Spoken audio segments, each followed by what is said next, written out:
Olá, eu sou o professor Luciano Giampietri e na aula de hoje de Algoritmos e Estruturas de Dados 2, nós vamos falar sobre filas de prioridade. O que são isso? São tipos abstratos de dados em que cada elemento ele possui uma prioridade e justamente a gente vai atender os elementos dessa fila de acordo com a prioridade. Elas podem ser implementadas de diferentes formas, são tipos abstratos de dados, então quer dizer que tem um comportamento esperado, por exemplo, quando a gente for atender alguém, se espera que se atenda o que tiver a maior ou a menor prioridade, dependendo do tipo da fila, mas a implementação em si pode ser feita de diferentes formas, e a ideia dessa aula é justamente mostrar uma primeira forma e da próxima aula mostrar uma outra forma mais eficiente em alguns aspectos. E por que a gente está aprendendo justamente esse tipo de estrutura, filas de prioridade, ou esse tipo abstrato de dados que vai ser implementado com estruturas de dados, dentro da disciplina de Algoritmos e Estruturas de Dados 2? Justamente porque a gente vai utilizar essas filas para ajudar a resolver outros problemas que a gente vai ter. A gente vai ter vários problemas mais complexos relacionados a grafos que a gente vai estar aprendendo nas próximas aulas, e alguns deles vão usar filas de prioridade. Então é por isso que esse assunto está aqui no meio das nossas aulas sobre grafos. Tem basicamente dois tipos de filas de prioridade, a mínima e a máxima. Na mínima, a gente atende primeiro os elementos com a menor prioridade e na máxima com os de maior prioridade. Nas implementações que nós vamos fazer, a gente vai precisar justamente das filas de prioridade mínima. Então, quanto menor a prioridade, primeiro o elemento vai ser atendido. Então, é essa que a gente vai discutir agora nos próximos slides. Que operações a gente espera das filas de prioridade? A gente vai ter que criar essas filas, quando a gente estiver utilizando elas, e dependendo da aplicação, tem três diferentes formas, ou a gente pode precisar dessas filas de três diferentes maneiras. Ela vazia, a gente inicializa a estrutura vazia e depois vai inserindo os elementos lá dentro. A gente já pode ter um conjunto de elementos e todos começam com a mesma prioridade, depois essa prioridade vai mudando. E a gente também tem uma terceira possibilidade, que a gente já começa com um conjunto de elementos e cada um já tem a sua prioridade própria. Por que eu estou falando dessas três? Porque, obviamente, daria para usar a primeira, começar com uma estrutura vazia e depois ir inserindo os elementos. Porém, já sabendo que o nosso problema tem alguma dessas três características, ou precisa dela vazia e depois vai inserindo, ou a gente já tem os elementos com uma mesma prioridade ou com prioridades diferentes, é possível fazer uma inicialização mais rápida específica para aquele problema. Então, por isso que a gente vai chegar a discutir esses três, apesar de quando a gente estiver usando, a gente vai usar um específico. Exclusão do elemento de menor prioridade, já que a gente atende o elemento de menor prioridade, assim como a gente fazia numa fila, quando a gente vai atender alguém, a gente tem essa operação de excluir ele e retornar esse elemento para o usuário ou para o programador que está utilizando essa estrutura para que ele possa processar esse elemento. É possível, não é toda aplicação que precisa, mas é possível excluir um elemento arbitrário, que não seja de menor prioridade. Por exemplo, alguém que estava na fila resolveu sair mesmo sem ser atendido. A inserção com prioridade, quando a gente insere um elemento dentro da estrutura, esses elementos eles têm a prioridade que justamente vai servir para ordená-lo ou organizá-lo dentro da estrutura. Diminuição do valor da prioridade, pode ser que um elemento, ele, de certa forma, seja promovido, pensando numa fila de prioridade mínima, diminuir a prioridade dele, quer dizer que potencialmente ele irá mais para frente da fila. Retornar o elemento de menor prioridade, aqui a diferença aqui da exclusão do elemento de menor prioridade para o retorno é que o retorno realmente é só retornar quem é, só informar quem é o elemento de menor prioridade, sem tirar ele da estrutura. Na exclusão, a gente tira ele da estrutura. E, por fim, verificação se a fila está vazia ou não, é uma opção que a gente costuma usar quando a gente está usando as filas de prioridade para ajudar outros problemas, então a gente também vai ver como fazer isso. Eu vou destacar no próximo slide as operações que a gente vai estar usando, em particular, nos problemas de grafos que vão usar filas de prioridade como estrutura auxiliar. São essas operações que estão em azul, mas eu vou discutir com vocês todas elas, não só as que estão em azul. Eu só quis dar esse destaque, porque nas próximas aulas a gente vai ver que a gente não vai estar usando todas as operações. Inclusive, a gente poderia, se a gente for implementar a nossa estrutura para gerenciar filas de prioridade, poderia só implementar as operações em azul, se for só para resolver os problemas que a gente vai estar tratando nas próximas aulas. Eu tenho o código completo dessas estruturas para todas as funções, mas a gente vai ver que a gente não está utilizando todas elas. E nos próximos slides eu nem vou mostrar o código para vocês, a gente nem vai discutir o código, a gente vai discutir como funciona inclusive de forma gráfica, né, olhando o que estaria em memória, né, o que a gente estaria guardando, mas a gente não vai ver o código propriamente dito, mas o código completo está no material do site da disciplina. Então, só que repetindo, né, as operações, eu vou mostrar duas implementações para vocês. Né? Nessa aula, usando um arranjo ordenado, né, uma das formas mais fáceis de gerenciar uma fila de prioridade. Lembrando, né, que gerenciar um arranjo ordenado é uma coisa que a gente já viu o código em algoritmos e estruturas de dados 1, então qualquer dúvida também vocês podem retomar a aula sobre isso. E depois, né, na próxima aula, a gente vai usar outra estrutura, que é justamente um heap mínimo, que é o que a gente utilizou para implementar o heap sort. Então, novamente, né, o heap foi usado já, né, em outra aula, tem todo o código dele. Quando a gente implementou o heap sort, a gente usou um heap máximo. Né, então, só uma diferença, mas a lógica é assimétrica. Né? Aqui, na próxima aula, a gente vai falar do uso do heap mínimo para implementar filas de prioridade mínima. Então, começando aqui pela inicialização, né, vamos imaginar que a gente tem um problema e a gente está querendo, por exemplo, né, criar uma fila de prioridade que pode ter até 8 elementos. 8 elementos é um número pequeno, eu só estou colocando esse valor porque eu quero mostrar graficamente para vocês aqui, para não ficar uma coisa muito grande. Né? Para problemas reais, muitas vezes a gente tem dezenas, centenas ou milhares de elementos. Então, a inicialização da estrutura vazia, né, a gente criaria, né, um arranjo de elementos, né, que são os elementos que a gente quer armazenar, não colocaria nada lá dentro, né, lembrando, essa implementação usando um arranjo ordenado. A gente vai ter o tamanho da estrutura, que é quantos elementos cabem nela, né? A gente, em algoritmos e estruturas de dados 1, viu bastante isso. Naquelas implementações que a gente chamou de estática, a gente já, quando criava a estrutura, já falava qual era o tamanho máximo que ela ia ter, e ela tipicamente começava sem nenhum elemento lá dentro, mas a memória já era alocada para o tamanho máximo, que é justamente o que está acontecendo aqui. Né? Então, a minha estrutura de dados propriamente dita vai ter um arranjo, vai ter um campo com o tamanho do arranjo e um campo com o número de elementos válidos que já foram inseridos dentro do arranjo. Então, na inicialização da estrutura vazia, a gente vai criar esse arranjo, né, por exemplo, com a função malloc, se a gente estiver trabalhando em C, e preencher os campos, né, que o tamanho vai ser um parâmetro, né, passado pelo usuário, e o número de elementos vai começar com 0 na estrutura vazia. Por outro lado, né, o conjunto de elementos com a mesma prioridade, então, imaginando aqui que eu tenho 5 elementos com a mesma prioridade, basta colocar um do lado do outro sem nenhuma distinção de ordem. Né? Não importa quem é o primeiro ou o segundo, eles têm a mesma prioridade. Então, a gente consegue fazer isso, né, em tempo linear no número de elementos, porque realmente, se eu tenho 5 elementos, eu tenho que pôr um em cada posição do arranjo. Até para a estrutura vazia, a gente colocou aqui, né, complexidade constante, que realmente é alocar memória e acertar o valor de 2 campos. Não vai, o nosso código não vai ter nenhum laço para resolver esse problema, não precisa. Já para colocar, né, se a gente recebe vários elementos com a mesma prioridade, eu tenho que colocar cada um numa posição do arranjo.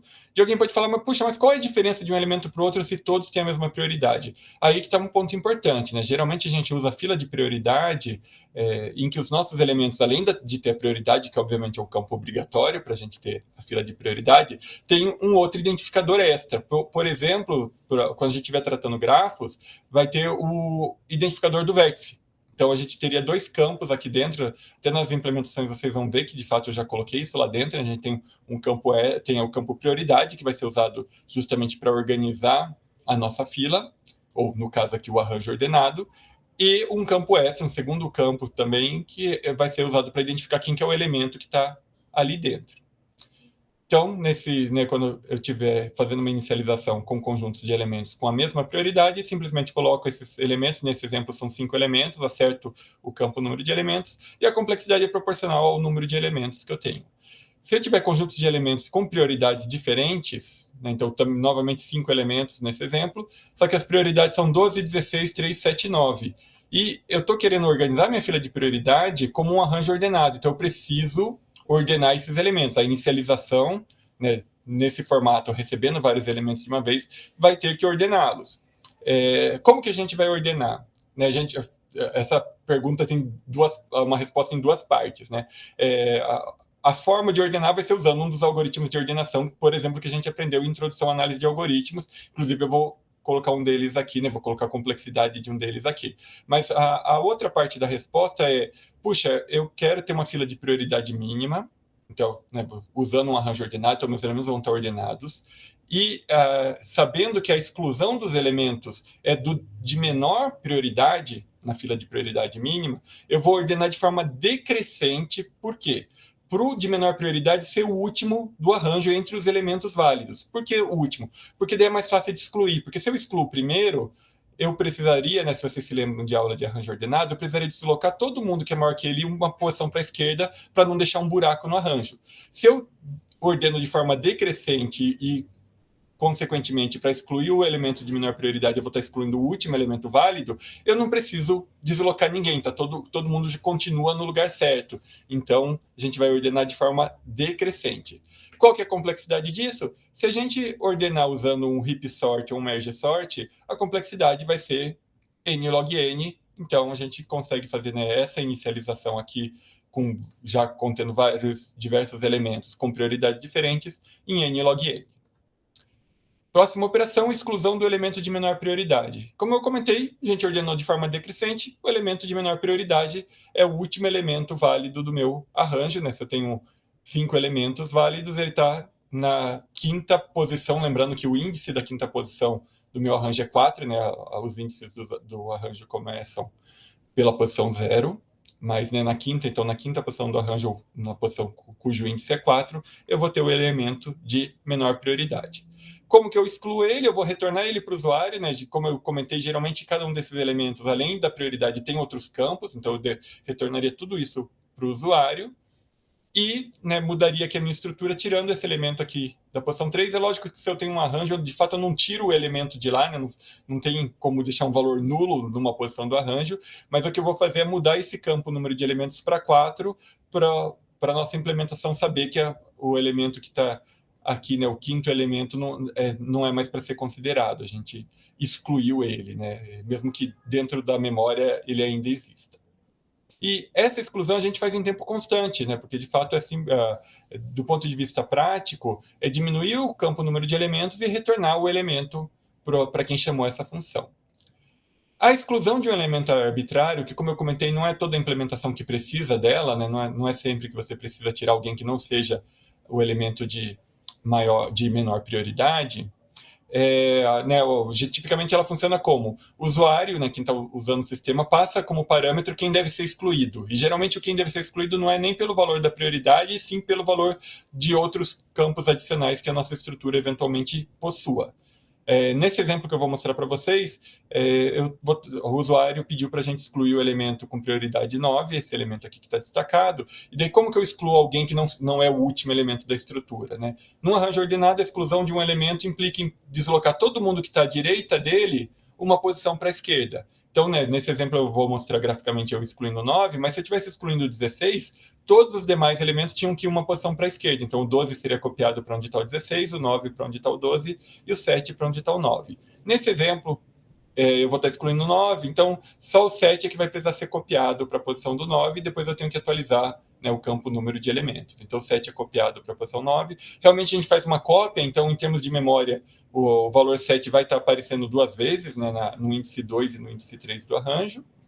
E daí eu tenho que atualizar, né, o número de elementos para 3. Eu apaguei aqui, né, da última posição aquela cópia extra que a gente tinha do 7, mas é só porque, de fato, falar que tem 3 elementos significa só olhar para os 3 primeiros elementos, independente de, em termos de memória, a gente ter valores nas outras posições do nosso arranjo. A complexidade total dessa operação é proporcional a n, né? Notem, a exclusão do elemento de menor prioridade a gente faz em tempo constante, né? O que a gente chama de O de 1, mas a exclusão de um elemento arbitrário fica com O de n, porque, de fato, se eu excluir o primeiro elemento, eu tenho que deslocar os n menos 1 elementos uma posição para a esquerda. Então, daí vem essa nossa complexidade assintótica. Inserção com prioridade, né? A inserção numa fila de prioridade, o usuário pede para a gente inserir um elemento e passa qual é a prioridade desse elemento. No nosso exemplo aqui, eu vou querer inserir um elemento com prioridade igual a 8. E como que funciona essa inserção, né? É uma inserção em arranjo ordenado. A gente, a princípio, né, pensaria nele ali no final do arranjo, e daí sempre que, já que o arranjo está ordenado de forma decrescente, sempre que o elemento à esquerda for menor do que o elemento atual, eu vou trocar de posição. os dois, né? Então, o 8 vai para a posição do 7. Se aqui, ao invés do 12, eu tivesse um valor menor do que o 8 também se deslocaria de novo para essa posição e assim por diante, né? Então, se eu quisesse inserir o 1 aqui, ao invés de estar inserindo o 8, o 7 trocaria de lugar com o 1 trocaria de lugar com o 12 perdão, né, tá ordenado de forma decrescente, eu inverti a lógica. Se eu quisesse inserir não o 1, mas o 20 no lugar desse 8 aqui, né, o 20 é maior que o 7, então o 7 vai para a direita, o 20 viria para cá. O 20 é maior que o 12, então o 20 vai para a esquerda, o 12 viria para cá. E o 20 é maior que o 16, o 20 viria para a esquerda, o 16 viria para cá. Então, se eu inserir alguém maior do que qualquer valor, já que está ordenado de forma decrescente, ele ia se deslocando para a esquerda e trocando de lugar com cada elemento até chegar no início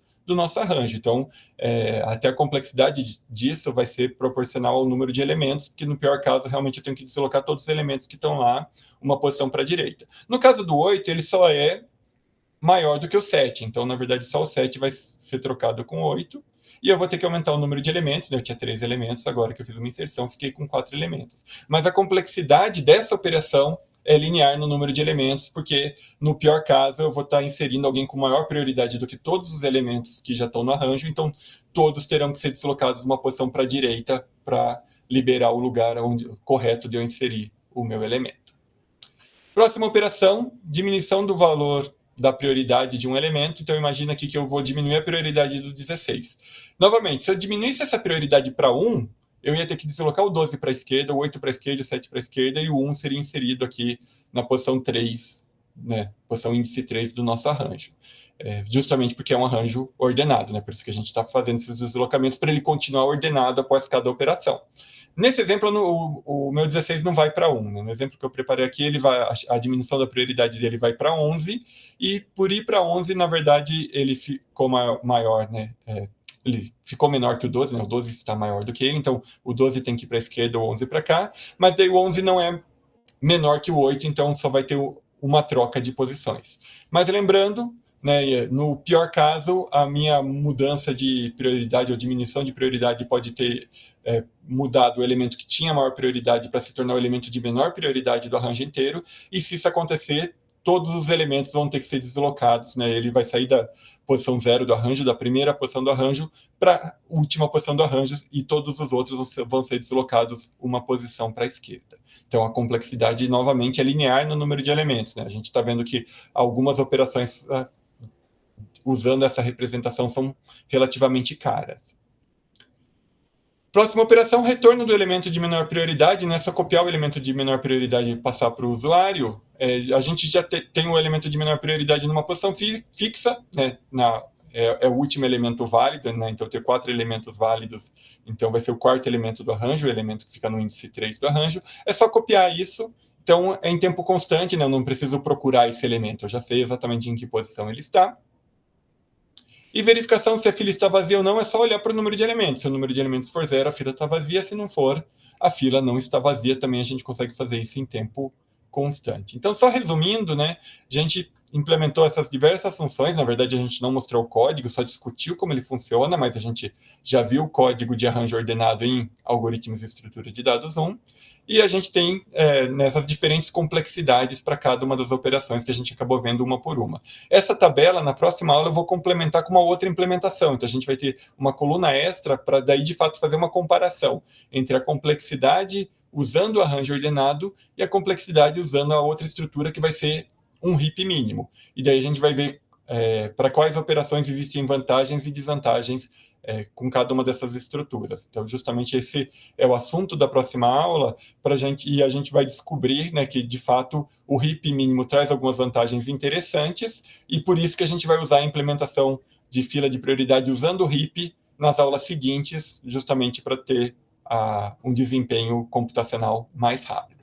Então é isso, muito obrigado por terem assistido essa aula. Na próxima aula a gente vai continuar falando de filas de prioridade, mas justamente usando uma outra implementação, usando um heap mínimo.